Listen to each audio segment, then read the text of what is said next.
Hello. Hey, everybody. Welcome. Happy Thanksgiving. Yeah, happy Thanksgiving. Let me start over. Welcome to Candidly Speaking with Michele and Kel. I'm Kel. I am Michele. And the question today is financial planning. Are you doing it? I know nothing about it. I feel that it's important to hire a professional to make sure you're taken care of in your old and senior years. What do you think, Michele? I think that is very wise. I don't know anything about it either. But I've got somebody who does that for me. So that's great. You know, I think probably they take a little bit of it and that's fine because I have no clue what I'm doing with that.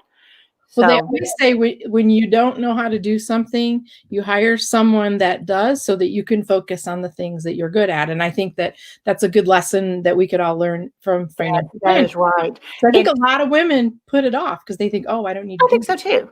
So hopefully we can remedy that tonight just a little bit. Yeah.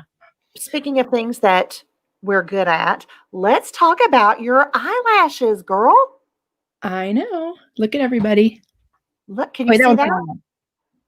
Look what she did. So today's task was to practice with the magnetic eyelashes.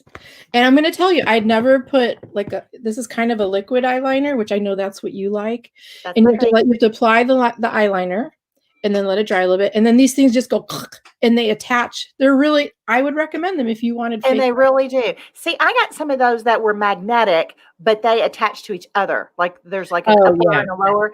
And I had them on all kinds of crazy ways. They were, vertical, really, on my lap. It was ridiculous. They worked. They absolutely stuck together. But I could never get them properly placed. These were kind of because this was the first time I've ever worn them. So it was kind of like I had one too far this way and one too far that way.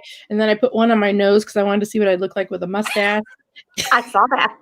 I'm sure there's just a little bit of a learning curve, kind of like, liquid eyeliner. That doesn't happen the first time you try either. So have you heard of Bailey Sarian? Bailey Sarian? Okay, well, she's YouTube, and now that we're on YouTube, I like checking out everybody else. Yeah, she's one of us. Yeah, she's one of us now. Yeah. She has like 3 million subscribers. So maybe if you could help us. I love your thank you, Phil. Anyway, hi JR. JR. So, but anyway, the whole point of this long story that's going nowhere is she spends her show talking about a crime story, whether it's solved or unsolved. And while she does it, she does this amazing eye makeup. And I think when I feel bolder, I am going to actually do one of her tutorials for our show because they're works of art. I mean, she looks beautiful. Love it. I may watch her when we get off here tonight. You should. I'm addicted. I've watched every one. I keep waiting. It's every Monday or Saturday she loads. Yeah. So I guess let's not make our guest wait any longer because she's way too important to. Because she is. Well, she's got a really good message. Yeah. So tonight we have Michele Farrell. Michele is coming to us from Claremont, California, and she is an amazing financial advisor. So please join us in welcoming Michele Farrell. Woo! Hey, Michele! Hi, ladies. Hi, Kel. Hi, Shell. Hey, you're Shell too. Do you ever go by Michele or Shelly, or is it always Michele? I grew up as a Shelly. Okay, we can call you Shelly. And then I transitioned to Michele around 21 because I just got tired of telling people to call me Shelly. But I've got one L in my name, so a lot of people just call me 1L if there's another Michele in the group. That's hilarious. You're the 1L, Michele. I'm the 1L. Now, is your name frequently because I'm a 2L, Michele, and people will say, is it 1L or 2? Do you get the same thing, or are they? I do. Yeah. I'm 2 L's and 2 E's. Yeah, you are. You are. And I get asked, "Are you sure that's how you spell your name?" I tease that my mom was just too cheap for the extra L. Yeah. I'll spell you one of my L's, Michele, with 1 L. I like being unique. I was actually named after an actress, Michelle Lee, from the early 70s. Okay. Yeah. Was that Michelle Lee? Was she like Knots Landing? Was that her? I think possibly. I think she was on Knots Landing. I am absolutely aging myself there, dating myself. Whatever it is, showing how old I am. Michelle, I think she was on Knots Landing. She's the brunette. Yeah. She was like one of the nice ones. She was one of the good ones. Michelle Lee? I think so. Yeah. I'll look it up. That girl with those freaky eyes, she was the best. Yeah, there you go. That's her. Thank you, Bruce.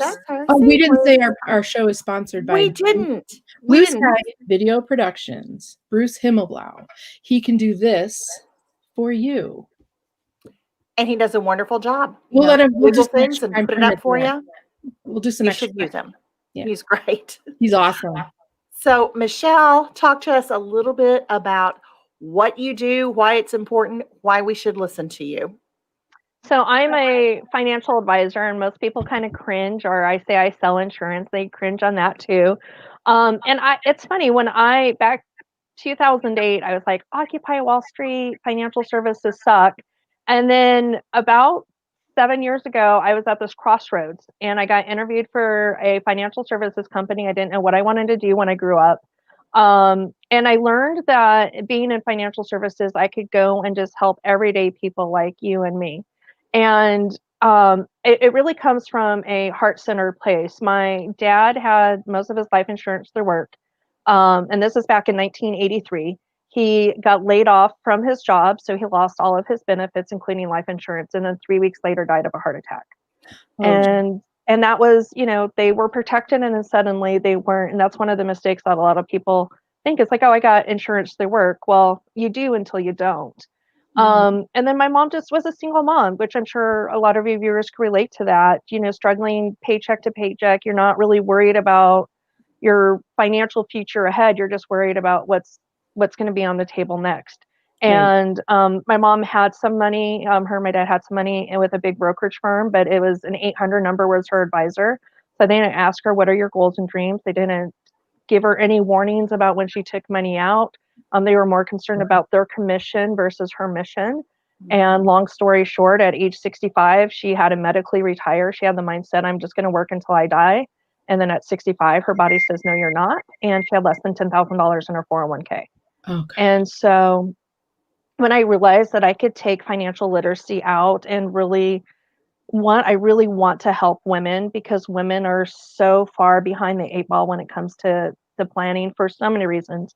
In 2008, CNBC still said that we're making 81 cents to the dollar for that a man makes. So we have, number one, we have less money to invest. We're in the workforce less because we take time off for maternity leave. We take time out to take care of our parents. We take time to take care of our siblings. And so we tend to work less and we live longer. So we need to make sure that when we retire, we could stretch it out longer than a man does. And a woman will typically be more conservative if they don't have the education, or they won't even make choices. And so it's my passion and my purpose to go out there and just educate as many women as I can to make sure that they don't fall on my mom's path. That's amazing. And you just described me. I describe a lot of women out there, which is tough. Yeah, I don't pay attention to mine. I have it somewhere, and I get a statement at the end of the year and go, "Oh, good," or "Oh, man." Yeah, right. And sometimes having an "oh, man" statement isn't that bad of a thing. Mm-hmm. It depends on where you're at in your life. If you're still contributing, one of the things you always hear is, sell high, buy low, right? Right. So if you're in that oh man situation, that's a great opportunity to be able to then recover from that situation. But most people make decisions based on emotion, especially women, right? And so what they're like, oh, yeah, right, Michelle? So as the market is coming down, they get scared and we sell, which is the time you don't want to sell. Right. And then as the market starts going back up and the cost of that stock or that index is going back up, you're like, okay, now I'll put money in there. And that's why it's so important to work with an advisor, so we could kind of talk you off of the ledge and say, just hang in there, or you know what, we do need to make some adjustments. But if you're working with an advisor, your own man will be like, oh man, that sucks. Not like oh my God, how am I going to retire next year? Type of situation. Wow. So how do we start, Michele? What do we do? I'm sure there are people listening who say, I know I need to get on, on the ball with this. I it's always something that you want to put off, or you say, I'll get around to it. What do we do first? That's a really great question. Procrastination is your number one enemy to money, and it's the only thing you could control. There's really three things we want to look at. We want to look at inflation. Is your money outgrowing inflation, which is generally 3 to 5% annually? We want to make sure that we're lowering your tax liabilities or getting you to get income tax-free retirement. And then the third thing is procrastination. So whatever you do, just start today. So, I mean, think about like the I'm a sports junkie. I know I'm a girl and everything, but you think about like LeBron James, Kobe Bryant, Mike Trout, Mookie Betts. I'm here from Southern California, and they all have coaches, right? They have a hitting coach or a shooting coach.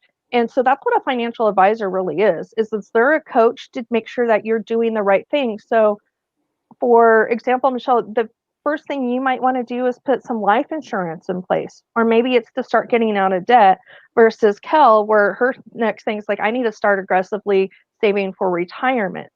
So the important thing is the first thing to do is find a good financial advisor, and find an advisor that looks at your whole picture, or has a team that is willing to look at your whole picture. They're willing to look at life insurance, making sure you're on budget, getting you out of debt, making sure that you're invested, making sure your estate's protected. Those are kind of like the 5 areas we want to look at. So you don't want to have somebody that just says, I'm only going to invest money for you, or I'm only going to sell you life insurance. It has to be a full, complete picture. I mean, think about it.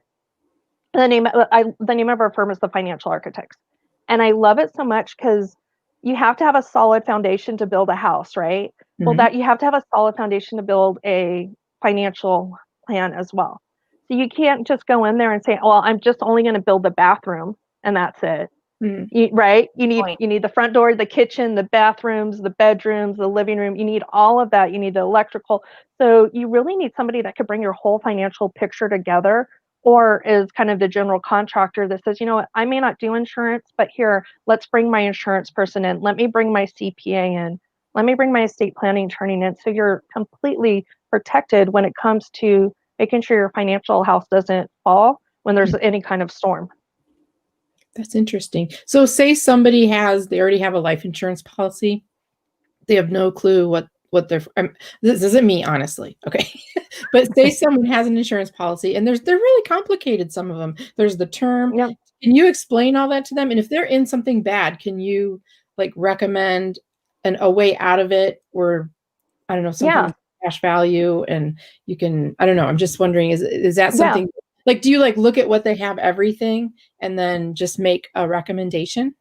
Yeah, absolutely. So I look at, I'm like, okay, what do we have? What building materials do we have here?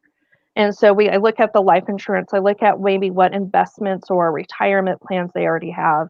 I look at, sometimes they just need, like, I need help with a budget. Like, I know I should have, $2,000 left over at the end of every month, but yet I'm living paycheck to paycheck. Well, maybe that's where we need to say. So I look at, and say you come to me, Kellen, you're like, I have some life insurance, but I don't know if it's the right kind. I don't know if it's going to last me as long as I live. I want it to provide some long-term or some living benefits to it. I want it to have some cash value. Then we look at, well, maybe we keep what you have and we just add to it because you have multiple life insurance policies. Or we say, you know what? Let's get you a brand new policy, and then you have cash value and say policy A, we could then transfer it over to the brand new policy. It's called a 1035 exchange, so you're able to move it over tax-free. Or sometimes I've even sat down with somebody, I'm like, you know what, you're good. Like, I can't put you in anything better, so I'm not going to do anything. You just have that peace of mind that you know that you're good. Mm-hmm. And let's look at your retirement planning. Let's look at getting you an emergency fund. Mm-hmm. Eric Bam has a good point. He says, I can't afford it is the biggest lie we tell ourselves. We don't prioritize it. And that's for sure. Yeah. Absolutely. Most people will spend about $500 on Black Friday for Christmas shopping. But if you're a young, healthy adult, you could get, and don't quote me on this, but you could usually get a $500,000 term policy for 10 to 20 years for that same amount of money. And what do you think will be better for your family? That, that life insurance, God forbid something happens where now you don't lose your house, or those brand new Coach purse for your 16-year-old daughter, or that even that weekend getaway. What is more important to you? Or is it the $6 Starbucks you get every morning? It's looking at what is really priority.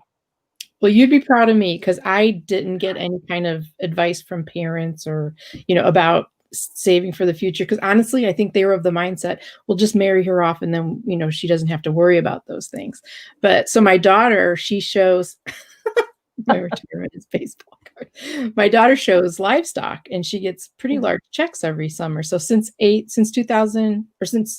grade, I've been putting the majority of that into stock for her because as a minor, she can put money in because it's employment, it's income. So like, I'm excited for her. I'm like, I hope we make enough she can take care of me. Right. And that's kind of like, I'm in that situation right now where part of the reason why I decided to go in this industry is so I could take care of my mom, because my mom never remarried. She's got some health issues. So now I want to be able to contribute to her because she took care of me and struggled all of those years. So when it comes down to it, I want to make sure. Are you reading that? I'm reading the comment. I got distracted by the comment. But I want to make sure. Yes. Well done. I have a feeling Eric's last name Bam is really appropriate for him. It is. I'm sure we haven't heard the last from him. No, I'm sure. Did you see his Gene comment? I saw the Gene comment. Yeah. Yeah. So let's get back to Michele. I know. So, well, to kind of go to where you're talking, where you have like livestock cards or you have baseball cards for retirement. It was an ag auction. She got a check. You could, some people are like, I'll use real estate. The thing is not to have all of your money in one basket, right? It's to have that diversity.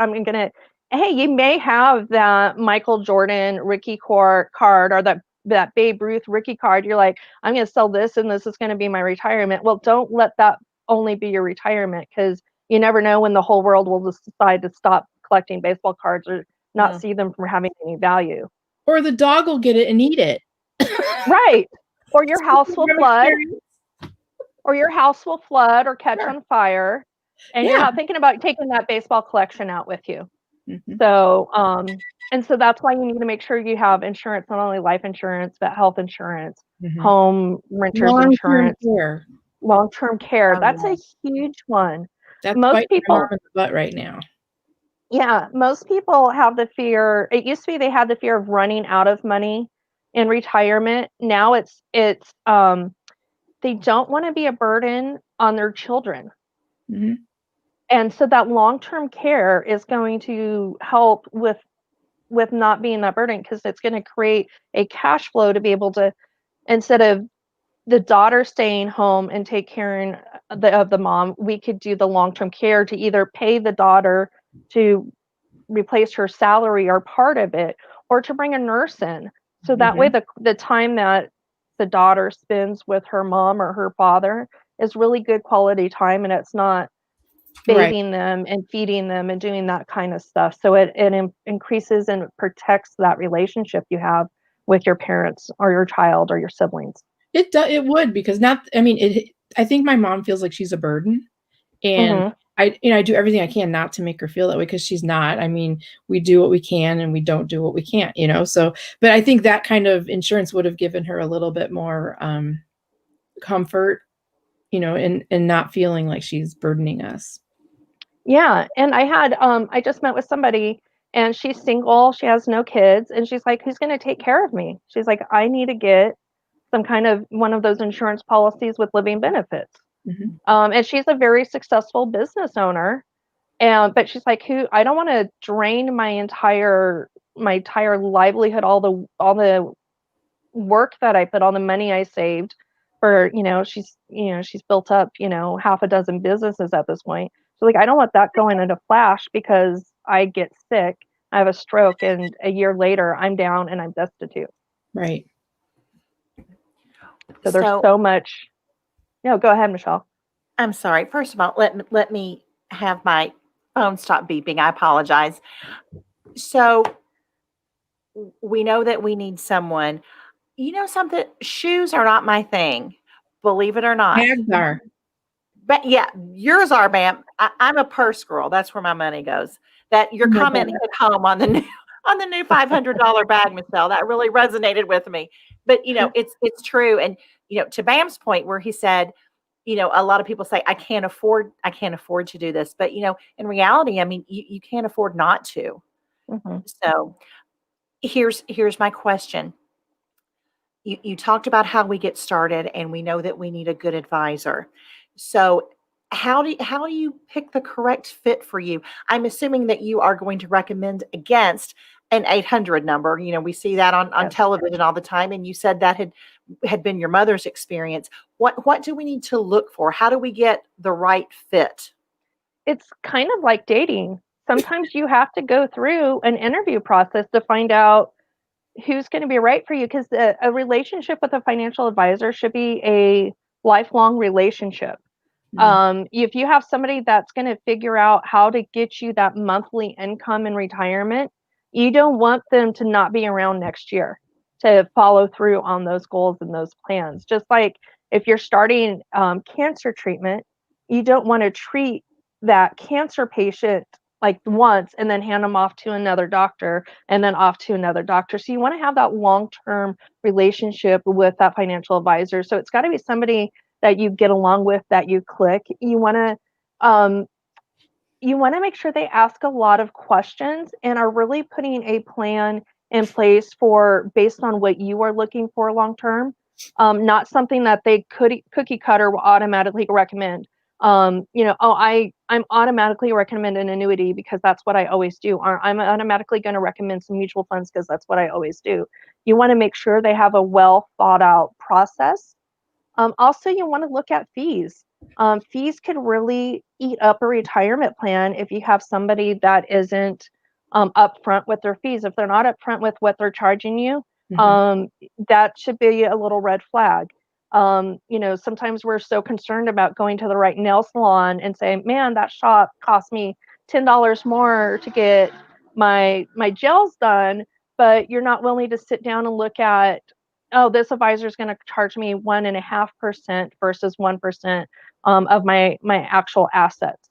And then also look at, are they going to do everything that you want them to do? So I would write down a whole bunch of questions that is important to you and say, and go through an interview process. I go through interview processes all the time. Sometimes I'm not the greatest fit. A lot of times I am, because I always, anytime I make a recommendation, I'm like, would I make this recommendation to my mom? And if I'm not willing to do that, then I'm like, okay, I need to go back to the drawing board and go back to work. That's really important to me. So why, ask them, why are you in the industry? How long do you plan on being here? Is it one of those advisors that's got recruited into an MLM type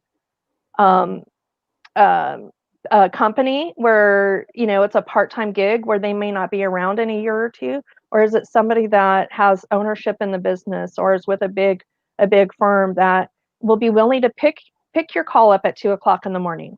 Or God forbid, something happens, life happens all during the night. You want to have somebody that I could be that first call when, like, God, my husband just passed away and they call me at 11:00 on a Saturday night. I want to be able to be there for them. So will your advisor, is that something that's important to you? And if so, would your advisor be willing to do that? That's really good advice. Absolutely. And look, can we see this comment? I can't read it without my glasses on. And I got those new blue blocker glasses. And so now when I put them on the screen, my whole face is blue. So there you go. I can read that. Jim says, my retirement, as a lot of others I know, is just an IRA through Fidelity. Mine is Fidelity too. That's who they told. That's who we use at work, along with a 401k, not personalized at all. It doesn't seem to be moving much. Better than nothing, but it sounds like I need a more personal advisor. What would you say to Jim?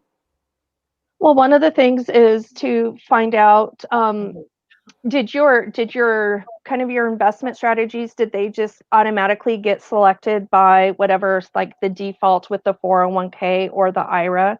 Are they aligned with your risk tolerance? I find this sometimes with people that are 55 and younger, they'll be in a very conservative portfolio, which is meant more to protect your money than to actually have it grow. And so you want to make sure you're in a portfolio or a group of portfolios that actually mimics where you are in your stage of life, how long you're going to plan on still being in, say if it's for retirement. You want it, you want it to make sure like, okay, is this a group of portfolios that makes sense that it's going to go the next 20, 30 years? So maybe I could be a little bit more aggressive. So risk tolerance is very huge. And a lot of times with a 401k, they'll automatically put you in a target date fund, or they'll just put you in a standard moderate portfolio, and that might not make sense for you. So one of the things I do set up is 401ks for employers. And I actually, what makes me a little bit different on that case is I actually will be the personal advisor for all the employees, which a lot of advisors won't do that in the employer space. What that means is I don't necessarily get to work with as many companies, but that's what happened. My mom didn't have any idea of what was going on with her 401k. Even I didn't. I was at 28. I was really good. I did some really good savings. I made some money. I was single. At one point, I had about 60,000. I cashed it all out. Didn't realize about the taxes or the penalties. If I would have just let that roll, I probably would be close to $500,000. But because nobody told me, like, hey, you may want to rethink doing this, I didn't know different. So, for anybody that's listening today, I do completely free consultations. So if you want somebody to look at your IRA, your 401k, make sure you're invested in the right portfolios. Feel free to reach out to me and let me know, and I'll be more than happy to have a conversation with you. That's a great offer. Everybody should take you up on that. Yes. I hope so. And here's the thing, y'all. Michele is like a rock star financial advisor. Okay. Yeah. She was voted the top financial advisor in Southern California. So way to go, Michele. That is awesome. Thank you. So thank you. How did they choose you? I was doing an interview with the Los Angeles Tribune. It was something they were interviewing different advisors for. It was on their radar. And when I talked to them, they realized how much I was doing in the community.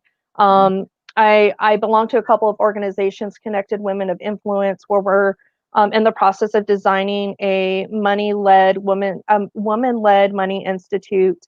I've also become on the advisory board for the Women's Symposium of Southern California, which is a nonprofit financial literacy for women. And so going out there and just doing this type of education, they're like, I'm getting into the community and I'm all about education. So I'm always doing, spots like this, doing Zooms, and just really going out there and just educating. Because if you don't have education, like, that's the first step, is getting educated. And then the second step is, knowledge is power only if you take action, right? So then now the ball, like, I could give you all the advice in the world, but if you don't take it, there's nothing I could do for you. So then you have to be willing to actually take the next steps and move forward. I think a lot of people are really scared, frightened. So how can you get them past that hurdle? Well, a lot of people are scared because they don't know. right? If we don't know something, then it's scary to us. Well, I want to invest in a IRA. I want to choose a life insurance policy, but I don't know what that means. So I'm really good. I love teaching, so I'm really good at breaking it down. Cool. And I will sit with you for an extra hour to make sure you understand what you are making a decision for, if that's something that you want. Now, you might come up to me and say, Michele, I don't care, just tell me what to do. Make the recommendation, we'll do it. But if you're one of those that, which I think everybody should be invested at some point, on the knowledge of, okay, this is why we're picking this life insurance policy. This is exactly what it's going to do for you. This is why I'm choosing these portfolios. And so you're going to understand each step of the way. And once you understand something, it takes that fear out of it. And then just getting into action also takes the fear out of it as well. You know, and Joe Ingram is singing your praises over here. Loves you. Oh, thank you. He thinks you're amazing, and we concur.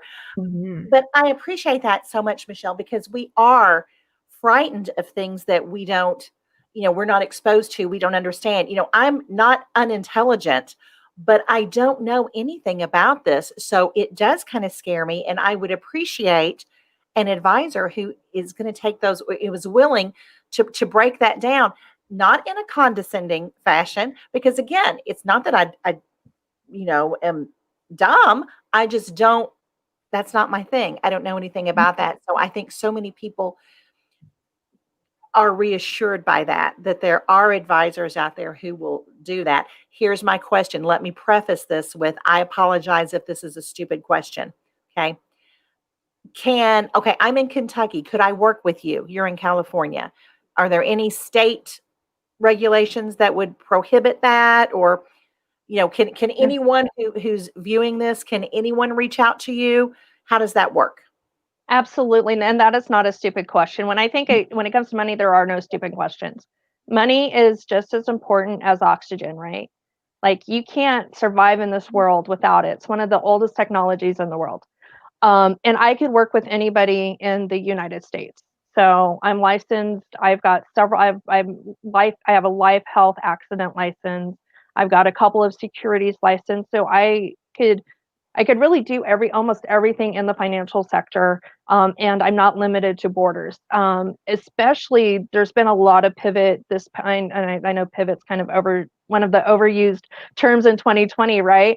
But I think with everybody getting so much more comfortable with Zoom and FaceTime and all those other video conferences, it's really easy for us to have a conversation just like this.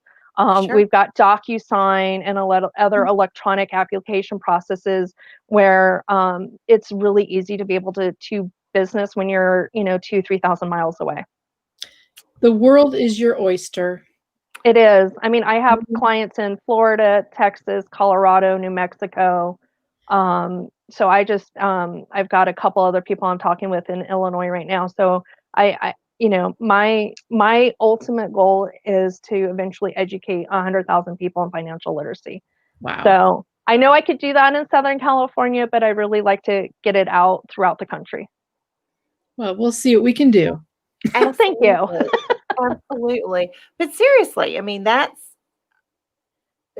so just encouraging.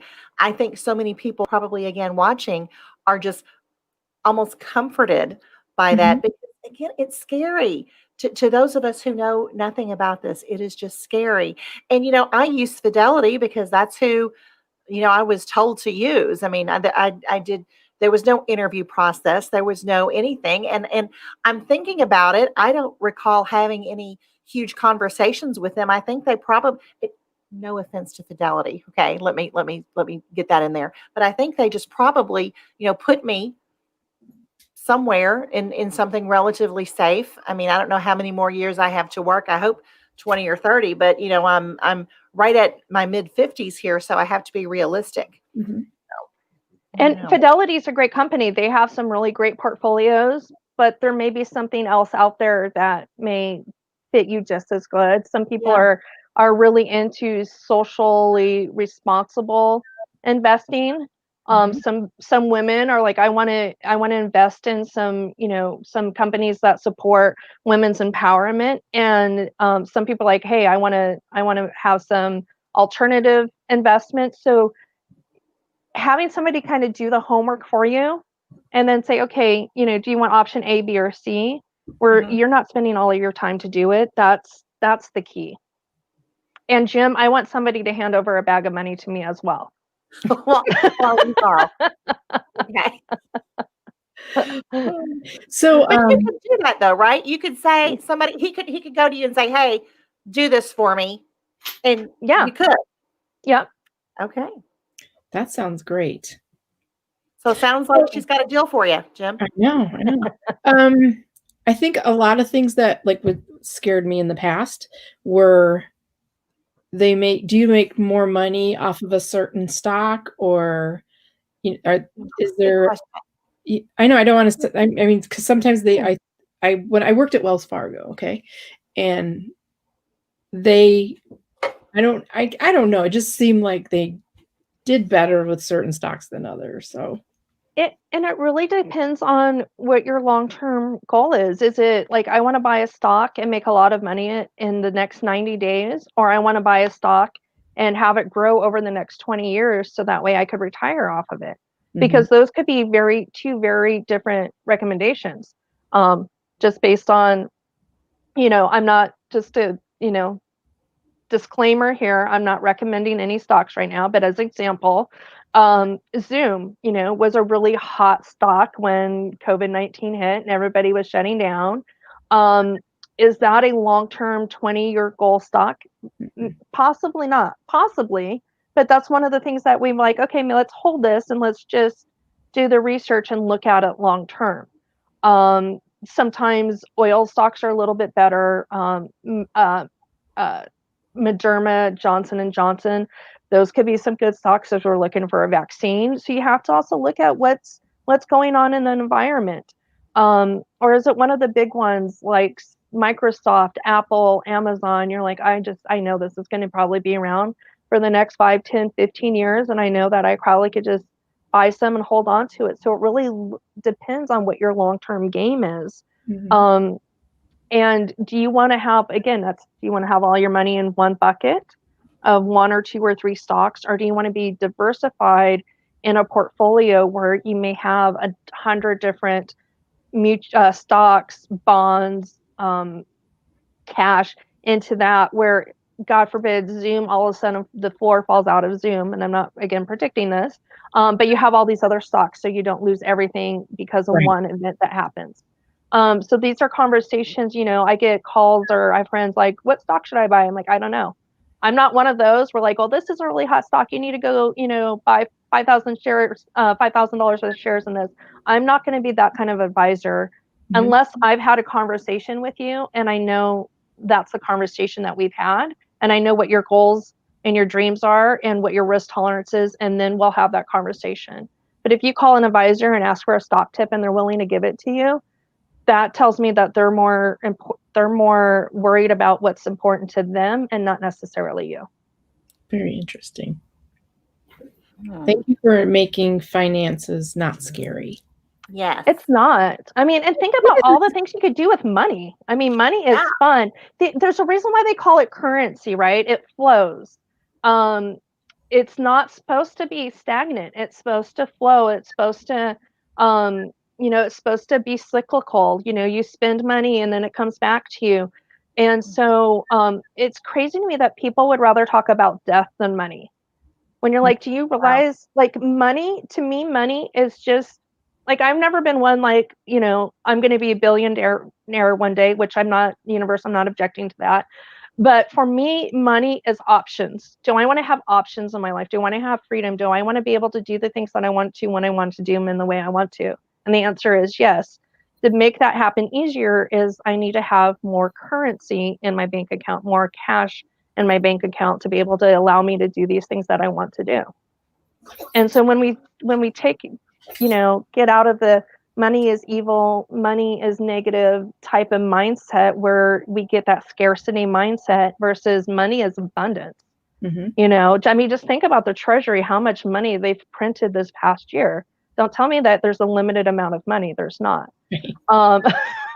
So it's shifting your mindset to like, money is just going to give me options. And that's why we all work hard. That's why we work for a paycheck, or we start our own business, or we consult, or whatever we do, is because we want to earn money to give us options.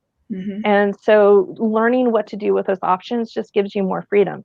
Just think about when you go to work out or you go to start a diet, you're going to just find the options that works best for you. That's how handling your money is. And you just need to work with somebody that's going to be flexible to make sure it's working in the way you want it to too. What about gold and silver? That is a good part of our portfolio. Okay. It's part of the equation. That's the thing about when you're doing any kind of investing. It's not an all or nothing. It's not, I'm only going to do real estate. I'm only going to do stocks. It's, yes, this should be a part of my portfolio. And am I willing to say, okay, maybe gold's the right answer today, but next month, maybe silver is the right answer, or maybe it's pulling out of that completely and just putting your money into cash.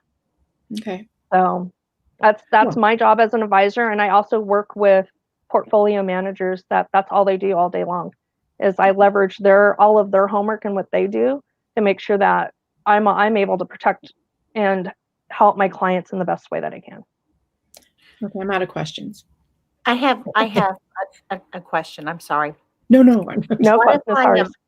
What if I'm watching, this tonight, and I say, but I've got $1,000. That's all I have is $1,000. Is there an amount that's too small, Michele, to invest? No. Okay. No. And depending on where you are with your journey, that I don't have a minimum to work with. Okay. As it's more when you get to that amount, like, are you willing to continue the journey with me? And sometimes I've told people to, like, hey, go open your own brokerage account, and I'll give them a couple of options, and I'll still work with them, but that way they don't have a fee. And then once they get their assets built up, I'm like, okay, now let's have me manage it. So that way the fees aren't eating away what you originally are investing in, because that just takes longer for you to build up. So I've done that before too, because everybody should have the opportunity to at least have a consultation with a financial advisor. And there's never an amount too small to save, and it's never too late. Is it ever too early? Never ever too early. Okay. Never ever too early. Children? I mean, do you recommend that you talk to your kids about this? I mean, I always talk to my kids are grown now, but about saving. We've got this money that we give to the church, and we've got this money that we're saving. Do you have any thoughts on that, or any recommendations? Yeah, I tell parents to have, like, if they are giving their kids an allowance, or if they're babysitting or anything like that, I'm like, have them save 25 cents to every dollar. That's 25%. You get that instilled to them early, and say you get to keep 75% of what you earned. That sounds like, oh, I could say, and you start building that story in your head. That 25% of saving for myself isn't a big amount. And I'd say a minimum of 25%. With Emily, we actually, she splits it into thirds. She saves a little, she gives a little, and she gets a little. That's smart. That's good. That is very smart. And look at Bruce's question. What's the difference in buying a single stock or a fund? That's a good question, Bruce. So a single stock is, you're going to go buy one share of Apple. So you're buying one piece of Apple. Are you going to go buy one share of Amazon? So you're just buying only a piece into that business. A fund, it could be either a mutual fund or an exchange traded fund. Will take some Amazon, some Apple, some Microsoft, some cash, some bonds. They'll take some and some a whole bunch of different investments, depending on kind of what the mission of that fund is. They'll put it all in one basket, and then you're just buying a share of that fund. So you might buy a fraction of Amazon, a fraction of Microsoft, a fraction of that oil company, a fraction of Exxon. So that way, if something happens, you may go down like a small 0.5% versus Amazon goes down 20%. Now that whole stock, now you're down a whole 20%. So and this is just my personal opinion, if you're doing long-term investing, I always say, let's put you in some funds, some longer term funds. And then if you want to, I have clients that always want to pay in the stock market, then we'll set up a separate account for that. So it's not one or the other, it's what makes more sense for you today. Cool. Okay. Hey, Tim Lord. Tim, thanks. We think so too. Okay, Michele, big question that's preying on everyone's mind. Yes, finally. Okay. What type of moisturizer do you use? I use Cetaphil. I just keep it very simple. My dermatologist said, I've got some rosacea. I've had skin cancer in the past, and she said, Cetaphil, it's safe. It's not going to have any reactions. Yeah. Let's just go with that. And then I do a little shape stress cold sculpting as well on my face. Really? And yes. So are you pleased with that? I'm so pleased with that. Thank you. I didn't used to have a jawline, or cheekbones. So okay. So on the after show, we are absolutely talking about this. Okay. We're talking about this. So what's really cool about it is it freezes all of the fat cells and then pushes them out of your system. So it's a permanent solution. Can I put it on my butt? Yep. So they do they do butt, legs, arms, stomach. Because it's like cool sculpting, right? Yeah. Because they have a little different formula that they do, but yeah. Yeah, I got cool sculpted, and the thing is, it really worked. But you know how I am, Michele. You don't, but I'm getting ready to tell you. Here's my deal. So I'm thinking, this is so cool. I'm getting cool sculpted, so I think I'll have me a big old piece of cake because I'll just cool sculpt it away. Doesn't work that way. No. But anyway. But I'm in a weight journey, and so part of it is I wanted to tighten my skin as I continue to lose weight, and so that's part of my journey is doing that, and it's it's a little fun thing that I get to do. I feel so zen and relaxed afterwards. Yeah, isn't it just good though every now and then just to really just do something for yourself. Really is. Yeah. Really, and that's one of the things too, is to remember when you're saving and you're investing is to still allow yourself to have a life. Mm-hmm. Don't cut out everything where all you're doing is saving. Don't become Ebenezer Scrooge, but put that as part of your budget. So every month I allow myself so much for this kind of self-care stuff. And then if I'm like, oh, I want to get cold sculpted, well, I skip a month of all the extra frills and I'm like, okay, now this is my budget. Yeah. And I stick to my budget. I would skip food for that. Yeah. Yeah. Yeah, because you just got a banging jawline now. I mean, your name's kind of over a little bit of your face, but there you go. Yeah. So yeah. And this is only 2 sessions. Wow. Seriously? Oh gosh. Yeah. Okay. Well, I'll have to stalk back on your Facebook page. I will tell you, your life just looks so much fun. You got all your little costume parties and stuff. Y'all look like y'all are just having a ball.